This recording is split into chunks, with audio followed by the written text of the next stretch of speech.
Los herpes virus son una gran familia que van a ocupar, ¿no es cierto?, bastante tiempo, pero vamos a solamente revisar los más importantes.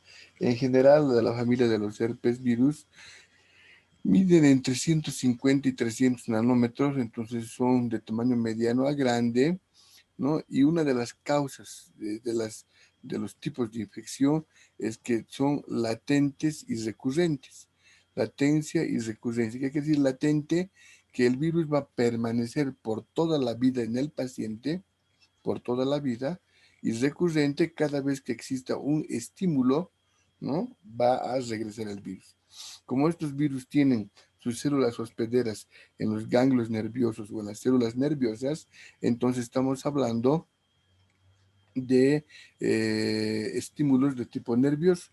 Entonces, por toda tu vida van a sobrevivir en tus células nerviosas, ¿no? Nunca se van a perder, ¿no? Y cada vez que hay un estímulo nervioso, va a ser recurrente. Existen más de 100 serotipos y solamente 8 en los humanos. Varios animales tienen también sus herpes, pero que no son compatibles con el humano. ¿No es cierto? Es un virus ADN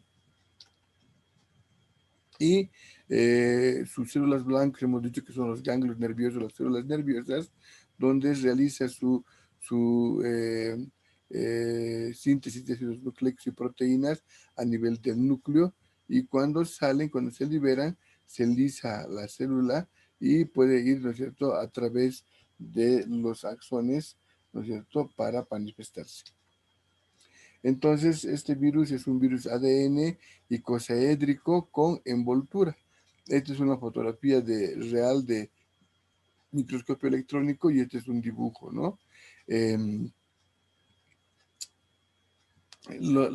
pueden producir infecciones líticas persistentes, latentes, recurrentes, pero principalmente son latentes. El virus se puede estar eliminando cada vez y solamente cuando bajen tus defensas se manifiesta la enfermedad, o se mantiene en tus células nerviosas latente y cuando viene un estímulo nervioso es recurrente, ¿no? Están agrupadas en alfa, beta y gamma virides, son 3 subfamilias, ¿no es cierto? Y de acuerdo a esas 3 familias, vamos a ver que en la subfamilia alfa virus están los herpes virus simples 1 y 2. El 1 es el oral, el de las gingivoestomatitis, de los fuegos, de las aftas, y el 2 es el herpes genital, ¿no? El 3 es el varicela zoster, que causa varicela y causa zoster, ¿no es cierto? Y del tipo 5 es el que causa el citomegalovirus, ¿no es cierto? Y el tipo 4 son los herpes del Epstein-Barr, ¿no es cierto? Y el 5 y 6 son los del 6 y 7 son los de la rociola, y el 8 el sarcoma de Kaposi asociado al SIDA. Entonces, aquí en este cuadro, que es el mejor cuadro que puedes resumir todo, por ejemplo, vamos a repasar que los herpes virus simple tipo 1, ¿no es cierto? Sus células son células mucoepiteliales, ganglios y células nerviosas, ¿no? O sea, la célula diana es mucoepitelial, la mucosa de la boca, y donde se va a volver latente es en la neurona. El contagio es directo, ¿no? Beso a la boca, a la guagua le hemos besado, y generalmente cuando uno es guagua adquiere el herpes virus simple tipo 1, y cuando crece se le manifiesta cuando hay diferentes manifestaciones de estrés. El herpes virus 2, el simple tipo 2, células mucoepiteliales de la mucosa genital, zona de la latencia de neuronas, y es por contacto de sexual, ITS, ¿no? Cuando hablamos del herpes simple tipo 1, la zona de latencia son las neuronas, ¿no? El ganglio estrellado, el ganglio de Gasser, ¿no es cierto? Los ganglios, las células nerviosas del triángulo anterior, del triángulo posterior de la región cervical, el ganglio de Gasser, el trigémino, ahí están guardados, ¿no? Mientras tanto, aquí si hablamos del tipo 2, están en las células mucoepiteliales genitales, ¿no? Pero las neuronas son las neuronas de la región sacra, ¿no? ¿No? Sacra. Y Muy rápidamente, varicela zoster, tenemos el Epstein-Barr, tenemos el sarcoma de Kaposi, el citomegalovirus y 6 y 7 de la rociola. Vamos a ver solamente, ¿no?, los herpes simples tipo 1 y 2, que son los más importantes en esta área que nos interesa. Entonces, el tipo 1 va a producir el herpes labial, que se llama gingivoestomatitis herpética. Cuando hablamos de gingivoestomatitis, podemos hablar de gingivoestomatitis por diferentes agentes, pero tenemos que colocar el apellido, gingivoestomatitis herpética. ¿Mm? Y el 2 es el herpes genital, ¿no? Entonces, eso no tenemos que olvidarnos nunca. Entonces, hablaremos del herpes simple, ¿no? Entonces, el herpes 1 es de transmisión oral y el 2 de sexual, pero como dice aquí la diapositiva, ¿no?, hay unas pequeñas diferencias antigénicas, por lo tanto, la transmisión puede ser cruzada. Es lo que quiere decir que si uno tiene relaciones bucogenitales y la persona tiene herpes genital, entonces tú puedes tener herpes oral y te puede contagiar.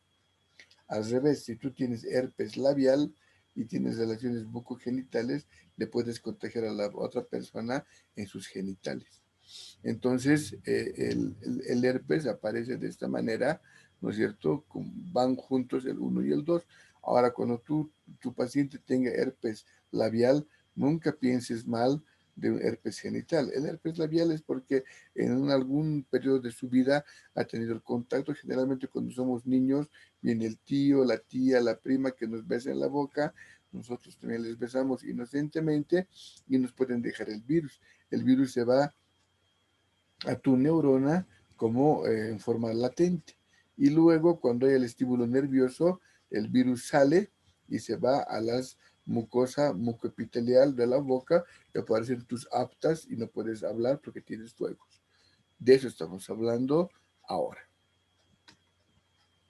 Entonces, todo ocurre, ¿no es cierto?, cuando uno tiene la infección primaria, y cuando hay la infección primaria, uno ha adquirido el virus por un beso, contacto directo, ¿no? Has compartido un chupa chup, ¿no es cierto?, un dulce, ¿no? Y se contamina. Entonces, ingresa el virus, ¿no es cierto?, y el virus se va a encontrar en las células mucoepiteliales de la boca.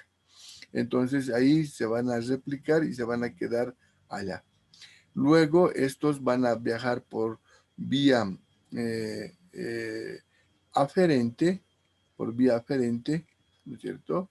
Por vía aferente van a llegar a la neurona, al ganglio nervioso, al ganglio de Gasser, al trigémino, a los nervios de la región cervical. Ahí va, especialmente en el trigémino, y ahí se van a guardar de manera latente. ¿Mm? Y cuando haya el estímulo nervioso puede ser estrés, puede ser comer piña, puede ser eh, mm, dulces ácidos, puede ser ingestas de cantidades de alcohol, ¿no es cierto? Mucha grasa, una comida, digamos, de Año Nuevo, ¿no es cierto? Estreñimiento, fiebre, todos esos estímulos hacen de que, si bien el virus entró por vía aferente, ahora ha sido estimulado y va a salir por vía eferente. Y por vía eferente sale el virus y se manifiesta por donde ha ingresado, en la piel, entonces, en tu mucosa, perdón, y se va a manifestar como aftas, ¿no? Eso va a ser la patogenia. ¿Mm?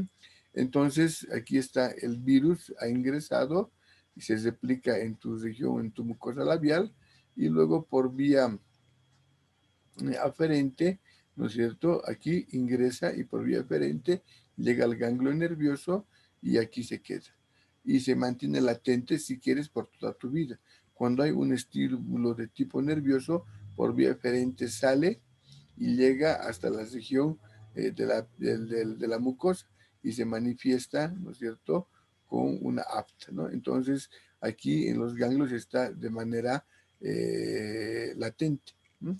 Esto es importante tomar en cuenta porque lo más normal es que puedas tener un herpes, entre comillas, normal, Pero lo más complejo es que cuando tú te enfermas, entre comillas, de los nervios, estás con mucho estrés, entonces te puede dar una neuralgia del trigémino. Entonces, los virus salen y se produce que una parálisis facial, ¿no es cierto?, con presencia de aptas. Entonces, hay que tener mucho cuidado por este virus que se queda alojado en el ganglio trigémino. Cuando ocurre la infección, ¿no es cierto? La respuesta inmunológica, ¿no es cierto? Es muy dispersa, ¿no es cierto? Y no se crea la cantidad de anticuerpos como para eliminar al virus. Por lo tanto, te puedes infectar cada vez y no tener memoria inmunológica porque los virus herpes tienen latencia y recurrencia. Esa latencia y recurrencia es propio de los herpes virus. Latente que nunca se van a ir de vos y recurrencia cada vez salen a manifestarse cuando existen estímulos de tipo nervioso.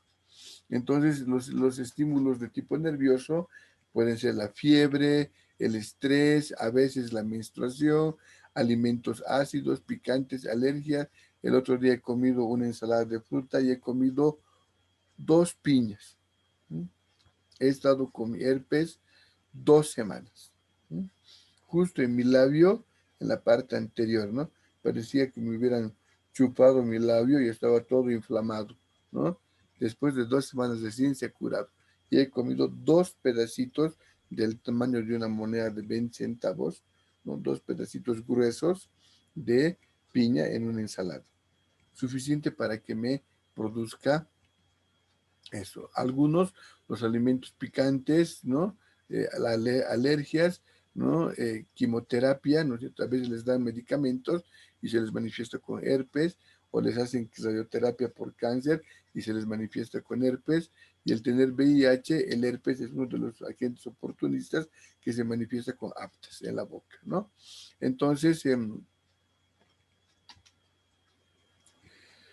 herpes virus tipo 1, ¿no? Al estilo antiguo es de la cintura para arriba y el herpes virus tipo 2 simple es de la cintura para abajo, ¿no?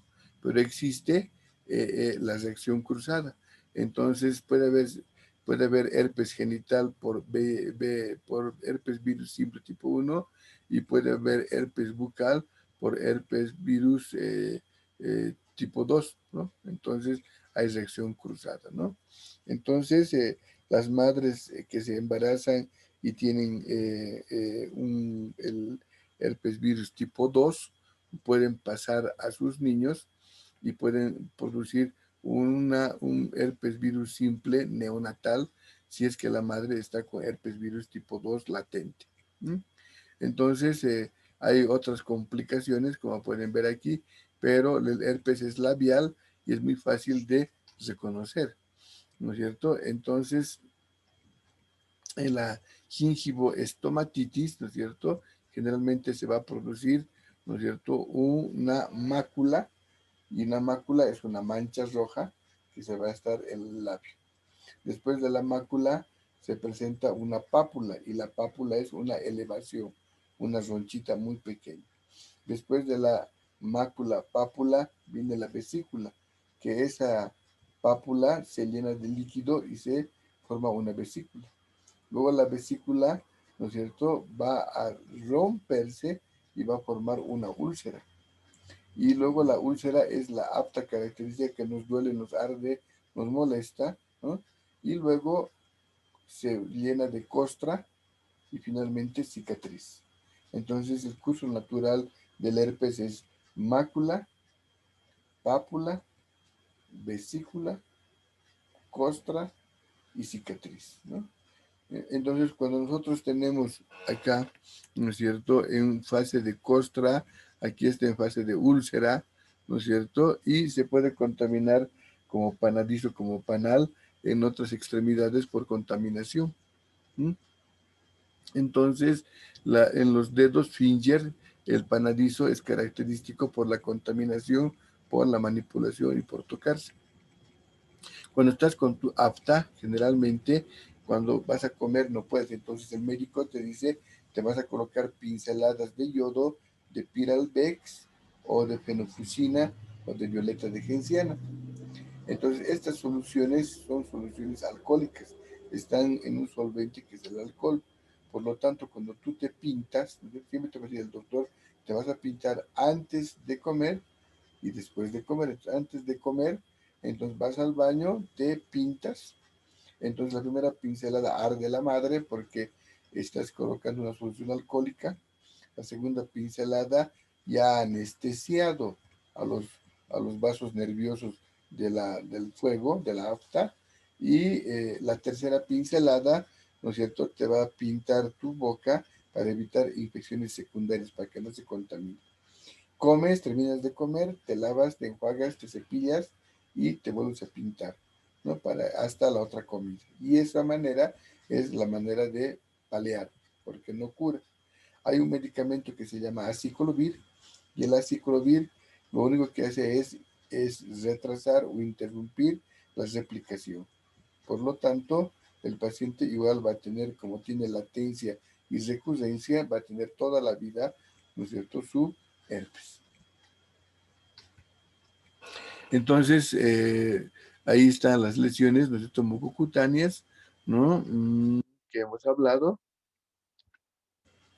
¿No es cierto? Y aquí, por ejemplo, cuando se ha manifestado, van a salir, aquí está la mácula, la pápula, la vesícula, la costra y la cicatriz.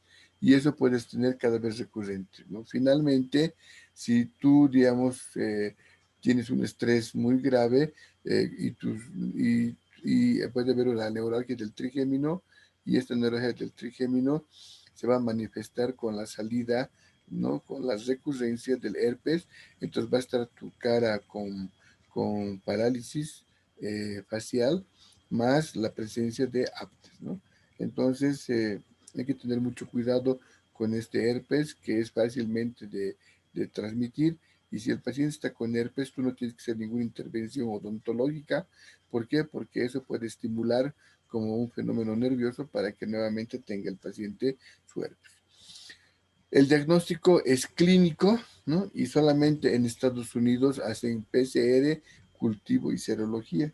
En Bolivia el diagnóstico es clínico, mirando, y le tenemos que pintar y le tenemos que mandar a su casa. Si el paciente viene con su herpes, tú no la atiendes, primero te va a contaminar, segundo, la pieza de mano, ¿no es cierto? Y la fresa y todos estos aparatos lo van a estresar más al paciente y va a tener más herpes. Por lo tanto, se cura de esta manera y bueno, espero que les haya gustado. Gracias.